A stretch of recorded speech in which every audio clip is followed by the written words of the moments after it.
sembah raga. Naik kelas dikit ada namanya sholat torekot atau sholat torek. Ada yang bilang torek itu bukan torekot, tapi dari kata-kata taroki. Taroki itu naik, lawannya tanazul. Tanazul itu turun. Ya monggo lah. Tapi istilahnya memang namanya sholat torek. Sholat torek ini sembah cipta. Jadi inilah dimensi batinnya sholat. Sholat yang tidak cuma olahraga. Kalau tadi yang jasmania bersucinya pakai air, yang rohania bersucinya memerangi hawa nafsu. Kenapa banyak orang mengeluh susah sholat khusyuk? Karena belum bersuci. Masih penuh hasrat, penuh ambisi, penuh hawa nafsu, apalagi yang jelek-jelek. Konsentrasi mesti susah. Batinmu masih rame, urusannya masih banyak. Urusan macam-macam dunia ngantri di dalam sini semuanya. Susah sholat khusyuk lagi. Enak-enak sholat ini muncul semua satu demi satu. Saya pingin khusyuk. Nggak pingin inget-inget ini, nggak pingin inget-inget ini. Ya, ketika nggak pingin itu muncul satu-satu. Jadi belum bersuci. Sucikan dulu, buang semua yang duniawi, apalagi yang sifatnya hawa nafsu. Saya lupa mendengar apa membaca di mana. Itulah antara lain makna gerakan takbiratul ihram yang mengangkat dua tangan sejajar pundak atau sejajar telinga. Itu semacam isyarat semua yang di luar hubungannya sama Allah minggir. Minggirlah. Begitu katanya. Itu simboliknya. Tapi yang jelas perangi dulu hawa nafsumu. Kalau batinmu masih rame, akalmu masih rame dengan hasrat, ambisi, nafsu, mbok kamu punya sertifikat sholat khusyuk 5, susah kamu, kan ada pelatihan sholat khusyuk itu. Iya, sholat khusyuk sekarang jadi pelatihan. Jadi ya susah khusyuk. Kenapa? Ada syarat bersucinya. Sebagaimana yang raga ada syarat bersucinya.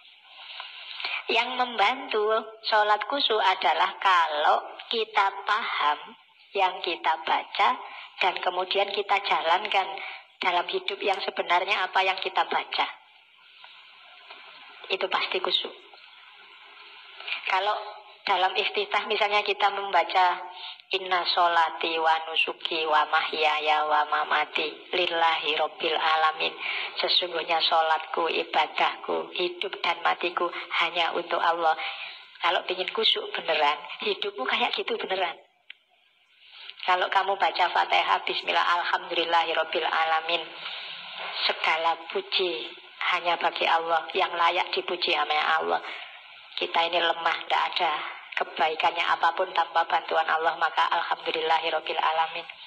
Iya karena butuh wa iya karena nasta'in. Aku tidak butuh siapapun dan tidak akan nyembah siapapun kecuali hanya Allah saja. Dan benar dalam hidup kita jalani itu. Dan seterusnya. Semua bacaan-bacaannya, doa-doanya kita hayati dan hidup dalam keseharian kita. Itulah sholat torek. Dari situ lahir kekhusyuan. Tidak cuma kekhusyuan dalam sholat, tapi juga kekhusyuan dalam hidup kita. Itulah yang oleh Al-Quran disebut tanha anil fahsya wal mungkar. Kenapa banyak orang sholat masih tetap korupsi? Banyak orang jahat masih tetap korupsi. Cowok cewek pacaran nginep berdua di hotel dan jamaah dulu sebelum tidur bareng. Loh, kok kamu ketawa, jangan-jangan pernah. Itu sholatnya hanya olahraga, sembah raga. Belum torek.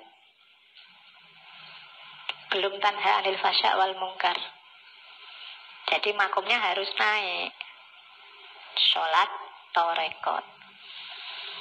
Terus naik lebih dalam lagi ada namanya sholat hakikat, atau orang Jawa, Syekh Siti Jenar memperkenalkannya dengan istilah sholat daim. Sholat daim itu sembah rasa.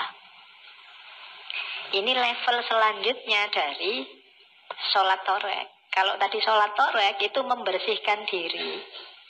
Kalau sholat daim ini dirinya sudah bersih, sekarang diisi terus menerus dengan yang baik-baik.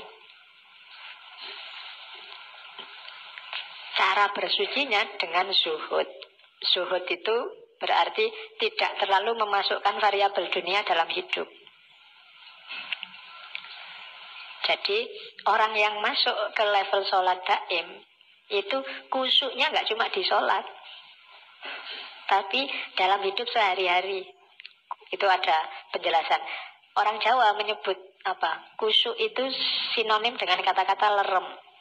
Lerem itu sudah mengendap, sudah tenang, sudah mantap, tidak bisa goncang-goncang lagi, sudah stabil.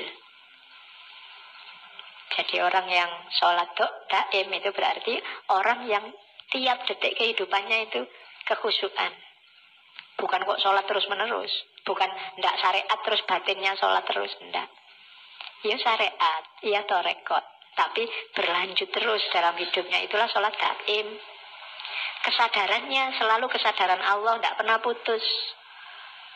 Menjauhkan diri dari perbuatan jelek dan mengisi dengan perbuatan baik dengan landasan kesadaran bahwa Allah selalu ada, menyertai. Dasarnya tadi kan syahadat. Oke. Hasilnya apa? Ketenangan, keteguhan, tidak mungkin was-was, tidak mungkin khawatir. Makomnya aulia, la khaufun alaihim walahum yahzanun. Kalau kita masih sering gelisah, masih sering was-was, sering khawatir oleh apapun, berarti belum masuk ke ranah sholat daim. Orang yang masuk ke makom sholat daim ini, day to day, detik per detik hidupnya selalu bareng Allah. Namanya sembah rasa, sembah rasa. Jadi rasa hidupnya, cita rasa hidupnya itu sudah cita rasa Allah. Itu namanya sholat daim. Kalau sholat daim tidak berwaktu lagi, sudah terus menerus. Inilah sholat yang dibawa dalam kehidupan nyata. Bukan sholat yang hanya di dalam masjid, keluar masjid kumat seperti semula. Ya, oke.